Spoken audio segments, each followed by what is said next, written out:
So, good afternoon po, Pangasinan Beta po. Today, medyo excited tayo. Meron tayong bagong alaga dito. Medyo matagal-tagal na nating hinanap to. Talagang isa sa mga hinahanap ko rin na alaga. So, bala ko rin pag-aralan paano siya i-breed. So, sana lang, hopefully okay siya sa biyahe para naman na meron tayong bagong display dito sa ating tank. So, buksan na po natin ito. Hindi na natin papatagalin. Ito po siya. Yan. Galing po siya ng Baguio. Yan. So, ayos lang natin yung ating camera para makuha na natin siya. So, ito po siya. Isa to sa mga kahulaan ko muna sa inyo. Isa siya sa mga karakter ng Pokemon. No? Nakikita niyo to. Tsaka nakakatuwa yung mukha niya.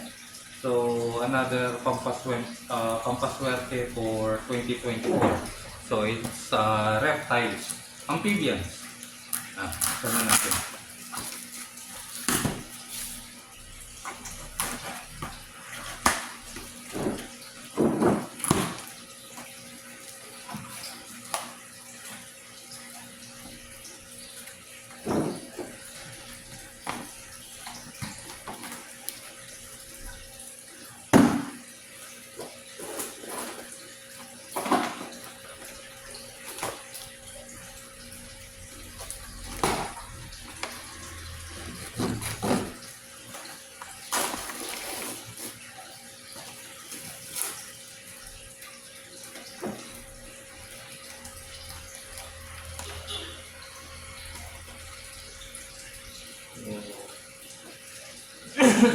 Nakita ko na siya.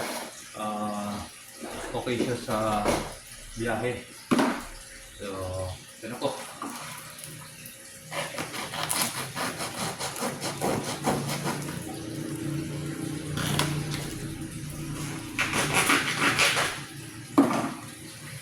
Medyo maliit pa kasi medyo napakataas ng presyo nila ngayon, no? Lalo na yung breeder po. Baka nasa 3K, depende pa sa kulay ng mga breeder ngayon. 3K to 4K siguro sa iba. So ito nakuha natin is nasa 3 inches pa lang. So consider as juvis pa lang sila, no? Meron tayong golden albino at saka yung white albino.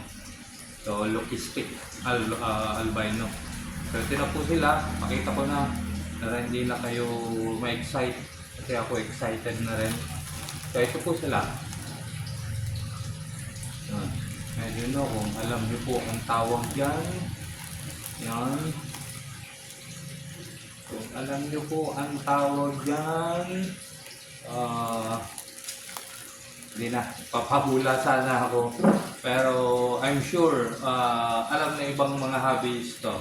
So ito is tinatawag na axolotl. So ayun po yung ating axolotl. Napakaganda po ng white. Okay yung gills niya. Gills is okay. Ayan po, kulay is okay. Ayan. One down.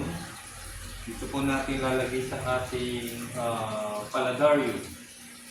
Ayan. Pero takpang ko yung sinag ng araw kasi medyo kailangan nila medyo malimit na lamig-lamig na pwesto. So baka lagyan ko ito ng electric fan o fan para lumamig. And then ito yung ating isa, ito yung ating golden albino. Ayan po siya, yellow po.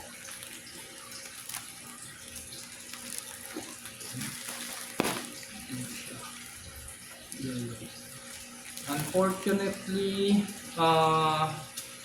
sabi ko is pair.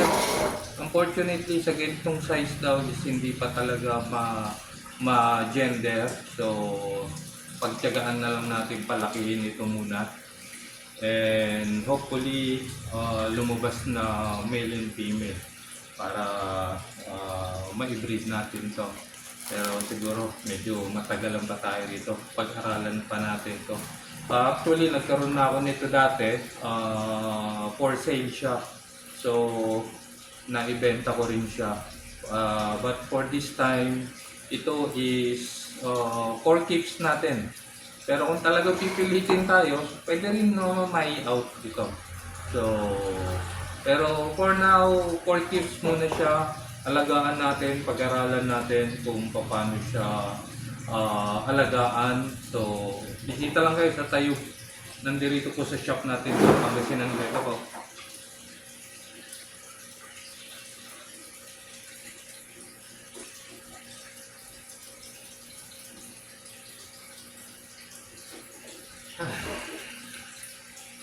Yan po, acclimatize po muna natin sila. Saka natin sila pakawalan. Yan. So, acclimatize ko muna sila. At harangan ko yung nasisinagad ng araw dito para hindi uminit yung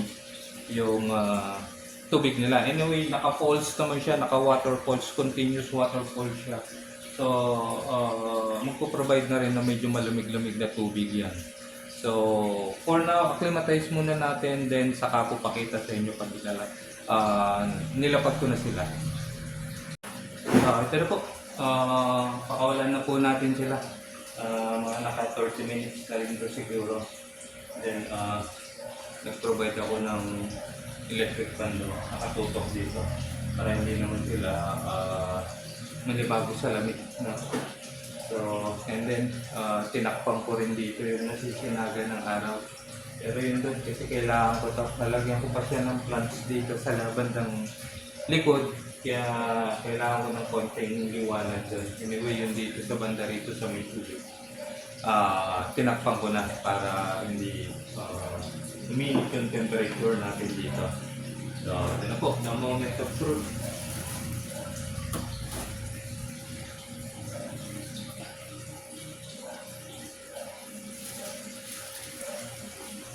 White po natin, white albino natin.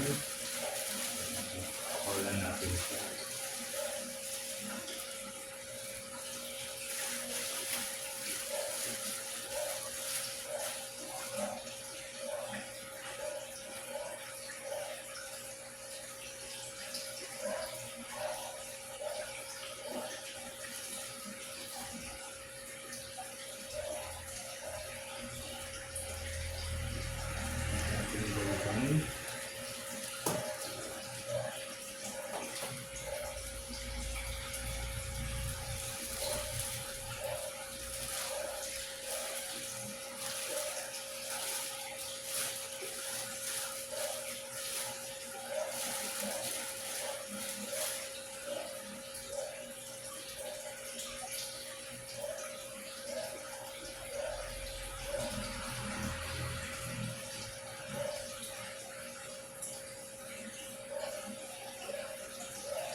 So, ayan na po silang dalawa.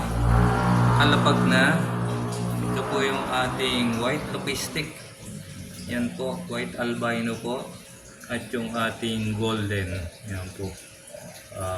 Naglapit na sila. Yan. So, ayan po ang ating bagong alaga rito sa ating shop. So, kung gusto nyo makita, feel free po to visit my shop. Ayan po. Ang pangalan po nila again is Axolotl. So, ang ating bagong alaga ngayon for this year. So, hopefully, maalagaan natin sila ng gusto para eventually mapag-aralan din natin sila i-breed. No? So, ayun po. Again po, Pangasinan Beta po. Bisita lang po kayo kung gusto niyo po makita kung ano yung itsura po na Axolotl. And then sa pag-care, since beginner tayo, so huwag niyo rin po muna akong tanungin tungkol sa pag-aalaga nito kasi pag-aaralan pa rin po natin. Try natin i-google, manood sa YouTube, punta sa group ng mga Axolotl, so para malaman natin kung paano sila alagaan, no? So for now, sign out na po tayo. Basta keep on following na lang po yung ating Pangasinan Beta TV, Pangasinan Beta page, at yung aking personal account na Ferdinand Agos po for more new pets to come for this 2024. Salamat po!